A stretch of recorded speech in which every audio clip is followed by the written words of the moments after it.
आज हम फिर से एक बार आपके लिए लाए हैं श्रद्धे द्वारा रचित भक्ति गाथा नारद भक्ति सूत्र का कथा भाष्य, जिसमें श्रद्धे आज हमें बता रहे हैं कर्मों का त्याग ही है सच्ची भक्ति।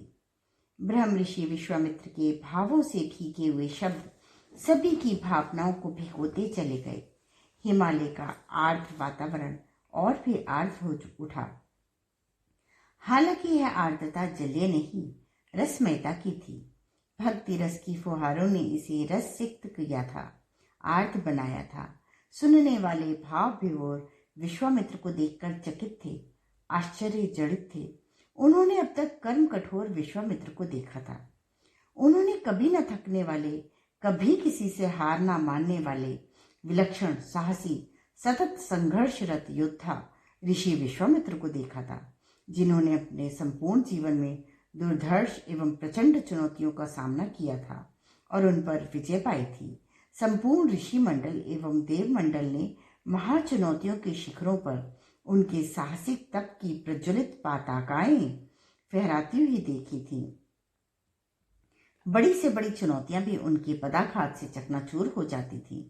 विरोधियों के प्रबलतम पराक्रम उनके सम्मुख आते ही स्वयं पराजित हो जाते थे। ऐसे महावज्र विश्वामित्र के अंतस भावों की रसधार को देखकर सबके सब चकित भाव से उनको देखते रहे। उन सब में सुगना भील के बारे में और भी अधिक जानने की लालसा बढ़ गई। ऐसा क्या था सुगना में जिसने कुलिश कठोर महर्षि विश्वामित्र की तेजस्विता प्रखरता को रसमय बना दिया। सबके मन के इस मानसिक स्पंदनों को इस शब्द दिए ऋषि क्रतु ने। उन्होंने कहा, हे परम तेजस्वी महर्षि, हम सभी को सुगना भील की भक्ति कथा का श्रवण कराएं। ऋषि क्रतु के इस कथन ने कथा की बिखरी हुई कड़ियां जोड़ दी। तब तेजस के सघन स्वरूप ऋषि विश्वामित्र को सुगना का स्मरण हो आया। वह कृष्णवर्ण भील सुडौल सुगठित कदकाठी का स्वामी था, जिसकी काली किंतु चमकदार स्वच्छ आंखों में सदा भक्ति झलकती रहती थी। उसे याद करते हुए विश्वामित्र कहने लगे, उस दिन मैं ऋषि रुद्रांश के साथ उनकी झोपड़ी में गया। सघन अरण्य में वृक्षों के झुरमुट की ओट में बनी वह फूस की झोपड़ी भक्ति के दिव्य प्रकाश से पूर्ण थी। झोपड़ी के अंदर व बाहर थोड़ी दूर तक की भूमि गाय के गोबर से लिपी हुई थी। बाहर सुगंधित पुष्प वाले पौधे लगे हुए थे। अंदर पूजा की चौकी थी, जिस पर भगवान नारायण का चित्र रखा था। यह चित्र संभवतः उसी ने अपने हाथों से बनाया था।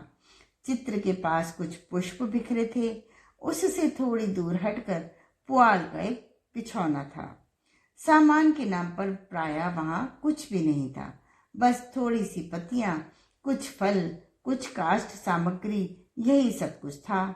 यह सब देखकर ऋषि रुद्रांश ने मुझसे कहा, महर्षि, यह झोपड़ी किसी सिद्ध स्थल से भी बढ़कर है। इस पर मैंने अनुभव किया कि ऋषि रुद्रांश संपूर्ण सत्य कह रहे हैं। मैंने कुछ क्षणों के बाद सुगना से पूछा, वत्स, तुम्हारी दिनचर्या क्या है? तुम काम क्या करते हो? उत्तर में उसने कहा, भगवान नारायण का स्मरण, उन्हीं पे समर्पण, यही मेरी दिवसचर्या है, यही मेरी रात्रिचर्या है। रही काम की बात, तो नर में नारायण का रूप देखकर उसकी सेवा का यत्न करता हूँ। पर सच तो यह है महर्षि, न तो मुझे कर्मफल की आकांक्षा है, न ही कर्मों में अभिरुचि। बस मैं अपने नारायण का यंत्र हूँ। मुझे ऐसा अनुभव होता है कि मैं कुछ नहीं करता। मेरे माध्यम से जो कुछ होता है वह सब कुछ मेरे आराध्य भगवान नारायण ही करते हैं।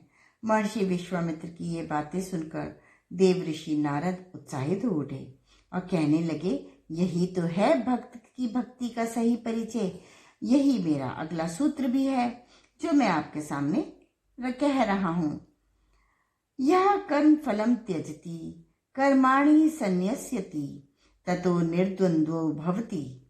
जो कर्म फल का त्याग करता है, कर्मों का भी त्याग करता है और तब सब कुछ त्याग कर जो निर्द्वंद हो जाता है। देव ऋषि नारद के सूत्र उच्चारित करने के उपरांत ब्रह्म ऋषि विश्वामित्र सुगुना की कथा को आगे बढ़ाते हुए बोले, निर्द्वंदता उसमें साफ झलक रही थी। ना कोई भय, ना कोई शंका, ना ही अभिमान। महामायाविनी भीम भयंकर ताड़का के क्षेत्र में एकाकी सर्वसाधन विहीन भील के मन में ऐसी निश्चिंतता चकित कर देने वाली थी। मैंने उससे जानना चाहा, वत्स, तुम्हें यहाँ कभी कोई चिंता सताती है? उत्तर में सुगना हल्के से हंस दिया और बोला, महर्षि, आप तो परम ज्ञानी हैं, भली भांति जानते हैं कि जब मैं होता है तो ही चिंता, परेशानी और भय होता है। लेकिन मेरा मैं तो मेरे प्रभु के चरणों में विलीनता पा चुका है। मैं सर्वदा यह सच अनुभव करता हूँ कि बस यह देह सुगना भील की है। उसमें जो चैतन्यता अथवा क्रिया शक्ति है वह तो स्वयं नारायण की है। मेरे प्रभु परम समर्थ हैं। जब तक वे चाहेंगे यह देह को रखेंगे, जब नहीं चाहेंगे तो यह पंच भौतिक देह पंचभूतों में विलीन हो जाएगी। फिर उसने अपनी ओर इंगित करते हुए कहा, इस देह से होने वाले समस्त कर्म उन्हीं के द्वारा उन्हीं के लिए हो रहे हैं। मैं बीते वर्षों से यही अनुभव किए जा रहा हूँ कि क्रिया, कर्ता, कर्मफल सभी का आधार परमेश्वर नारायण ही है। बातचीत में कहा जाने वाला मैं अथवा देह का सुगना नाम तो बस व्यवहार निभाने के लिए है। यथार्थ अनुभव में न तो मैं का कोई अस्तित्व है और न ही सुगना नाम का। उसकी सभी बातें अद्भुत थी, साथ ही अद्भुत था उसका भोलापन। वह अंदर से बाहर तक संपूर्ण सच्चा और निष्कपट था। मेरा उसके साथ अभी तक का वार्तालाप खड़े खड़े ही हो रहा था। अब संभवतः उसे चेत हुआ और उसने अपनी भावनाओं से उबरते हुए कहा, प्रभु, आप दोनों इधर खड़े ही न रहें, इधर विराज कर इस अकिंचर के कक्ष को पावन करें। ऐसा कहते हुए उसने पास के दर्भासन की ओर इशारा किया। मैं और ऋषि रुद्रांश दोनों ही बैठ गए। सुगना हम दोनों की ही आव भगत करने की कोशिश कर रहा था। उसने झोपड़ी में रखे हुए फल हमारे सामने रखते हुए कहा, भगवान, यह नारायण का प्रसाद है, इसे ग्रहण करें। उसका प्रेम, आदर, अपूर्व निश्चलता मेरा मन मोहित कर रही थी। मैं देख रहा था कि वह कर्म करते हुए भी करता नहीं है और कर्मफल की उसे कोई आकांक्षा नहीं है। सचमुच वह अतीत, वर्तमान और भविष्य से ऊपर उठ चुका है। उसने ना तो कोई लौकिक विद्याएं अर्जित की थी और ना ही आध्यात्मिक विद्याओं का अर्जन कर रहा था। इन सब की उसमें कोई चाहत भी न थी। उसकी दिनचर्या भी सहज थी। इसमें कोई भी कठिन व्रत, अनुष्ठान या तप समावेश नहीं था। संभवतः उसे उसकी कोई आवश्यकता भी न थी। अपनी स्मृतियों के झरोखे से झांकते हुए ब्रह्म ऋषि विश्वामित्र ने कहा, सुगना से मिलने के बाद मैं जान सका कि भक्त भगवान है, क्योंकि वह भगवान की ओर सतत अग्रसर है।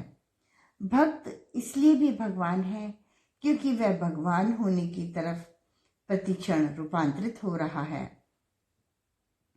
सत्य यही है कि भक्त निरंतर भगवान में बदल रहा होता है। उसकी प्रत्येक प्रार्थना उसे भगवान बना रही होती है। उसकी हर पूजा उसे भगवान में बदल रही होती है। भक्ति पथ पर चलते हुए भक्त और भगवान का फासला निरंतर कम होता जाता है।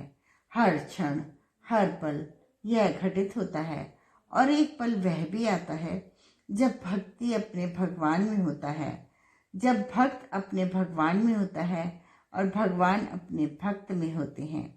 सुगना के रूप में उस दिन मैंने इस सत्य को प्रकट देखा। ब्रह्म ऋषि विश्वामित्र की बातें सुनकर देव ऋषि मंडल और देव मंडल चकित रह गया। देव ऋषि नारद स्वयं में अंतर्लीन थे। संभवतः वह अपने अगले सूत्र के बारे में विचार कर रहे थे। आज की स्वाध्याय का क्रम यहीं समाप्त होता है। अगले क्रम में श्रद्धे हमें बताएंगे भगवत प्रेमी ही है सच्चा भक्त। धन्यवाद।